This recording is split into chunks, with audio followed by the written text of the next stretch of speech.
नमस्कार दोस्तों, फिर से स्वागत है आपका आपके ही चैनल, आपके ही यूट्यूब परिवार में।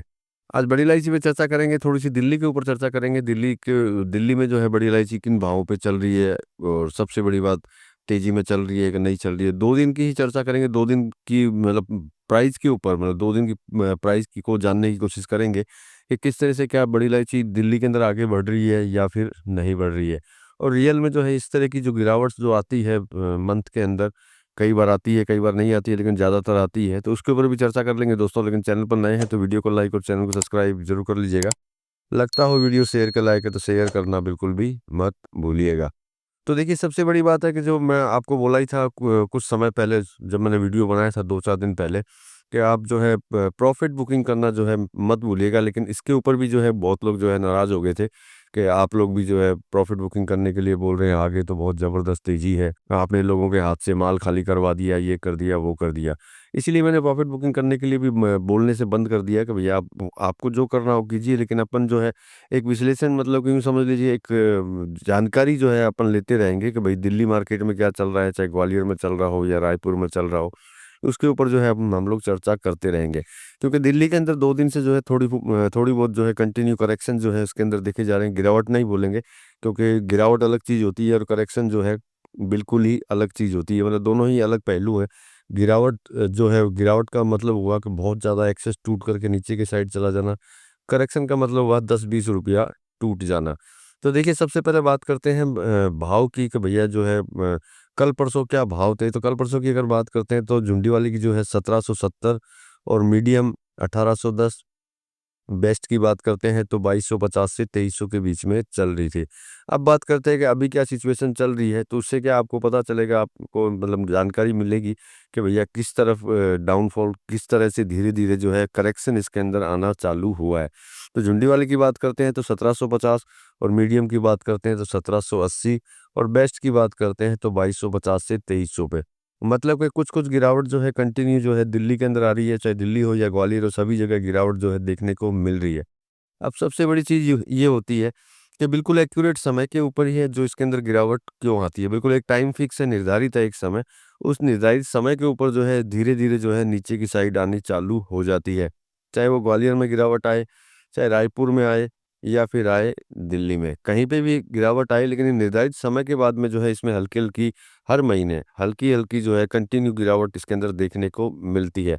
जो मैंने आपको हमेशा बोला ही है कि 20 तारीख के बाद से लेकर के, जैसे मैंने आपको 2 प्राइस दिए हैं, ये यूँ समझ लीजिए कि 19 और 20 के ही हैं ये। तो इस समय के अंदर ही ये करेक्शन आने चालू होते हैं।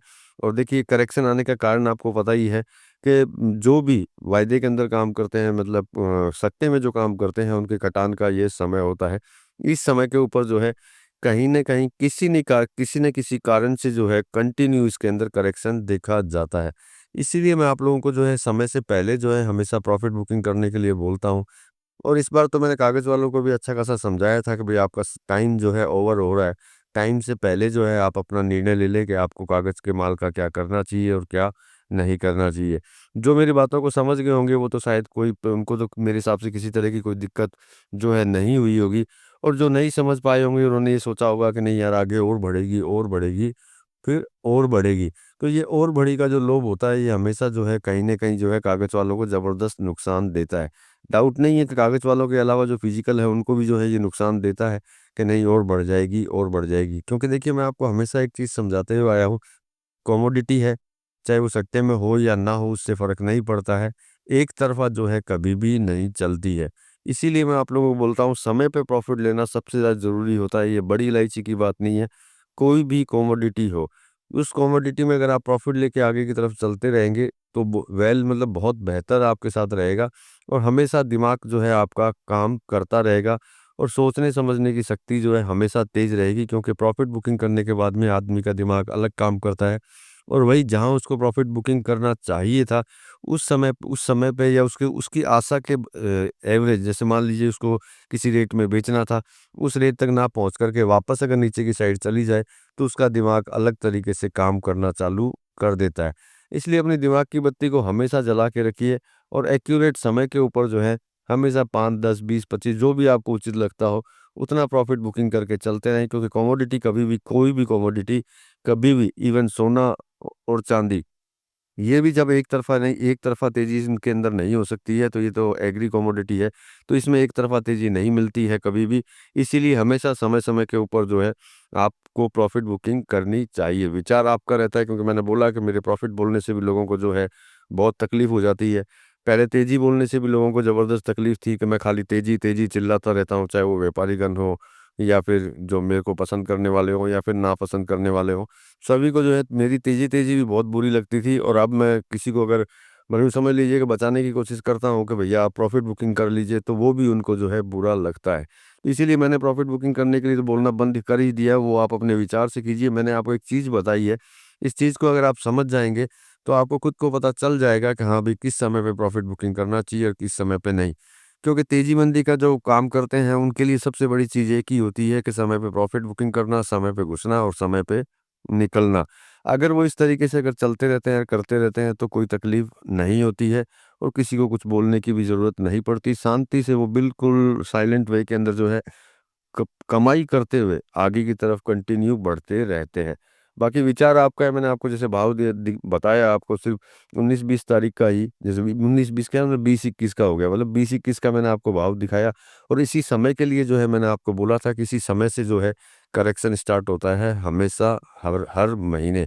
जो मैंने जो मतलब देखा है कंटिन्यू और इस पे रिसर्च की है, तो इसी समय के ऊपर जो है ज़्यादा करेक्शन आते हैं। कभी-कभार ऐसा होता है तो इस समय के अंदर तेज़ी देखने को मिलती है, बाकी मोटा-मोटी हर मार्केट के अंदर जो है करेक्शन दिखाई देती हैं। मान लेते हैं दिल्ली में करेक्शन, तो ऐसा नहीं है कि सिर्फ़ दिल्ली में करेक्शन, ग्वालियर में भी करेक्शन रहता है और रायपुर में भी करेक्शन रहता है, जहाँ बड़ी इलायची के जो है काम ज़्यादा होते हैं। इसका कारण आपको अच्छी तरह पता है, इसीलिए जो है आपको समय-समय पे मैं जो है आपको बताता हूँ। बाकी आपका विचार है, आप अपने विचार से कर सकते हैं कि सिर्फ़ 2 दिन के दरमियान के अंदर जो आपने करेक्शन देखा है, उस करेक्शन से आपको अंदाज़ा तो हो ही चुका होगा कि आगे और करेक्शन बाकी है या फिर नहीं है।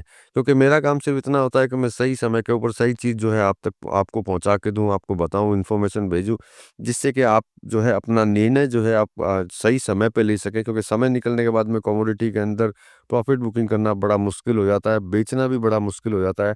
क्योंकि कमोडिटी का एक नियम है, जब वो तेज़ी की साइड चल रही होती है, तब तो आपसे कोई भी खरीद लेगा। लेकिन अगर उसमें ₹10 का भी ₹20 का भी करेक्शन अगर आ जाता है, तो खरीदार जो है पीछे हटते हैं, या फिर बाज़ार में ₹10 का करेक्शन होगा, तो आपको ₹50 करेक्शन के अंदर माल बेचना पड़ेगा। इसीलिए जो है मैं रह-रह करके जो है आप तक इन्फॉर्मेशन पहुँचाने की कोशिश करता हूँ। बाकी आपका विचार है, आप जिस भी तरीके से काम करना चाहें कर सकते हैं, बेचना चाहें तो बेचिए, खरीदना चाहें तो खरीदिए। मेरा काम होता है सिर्फ़ इन्फॉर्मेशन आप तक पहुँचाना। तो चलिए दोस्तों, मिलेंगे अगली वीडियो में अगली जानकारी के साथ में, तब तक के लिए धन्यवाद।